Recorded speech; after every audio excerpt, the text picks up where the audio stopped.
Het wordt net beter als een baan. Als hij het eruit poept en een pootjes joen, zodat het bij die wei rinnen kan. Ik ga mij nooit afvragen of het grutbrengen van baan wel wat is wat bij mij past.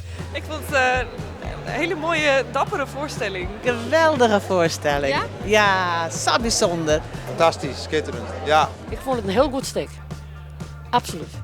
Waarom was die altijd maar weer verdediger in ze? Oké, Ik is nou, nooit wat van die aan. Ik ben zwanger. Wat? Ach, levenskat, lakwinske. Ik vond het gewoon heel mooi hoe ze steeds in een andere rol kropen. Ik vond dat er een zwierthema wonderwel luchtig gebracht was. Dus ik ga genoten. Ja, ik vind vooral de lach en de tranen naast me koren. Ja, dat is fantastisch. Het is wel heel mooi dat toch de humor het net te emotioneel wordt. Dus we blijven echt bij de les om te beseffen wat er eigenlijk gebeurt. Wist dat stilstaan is? Dat elke om die hinne band krijgt met donet. Luister je nou? Ik lust je naar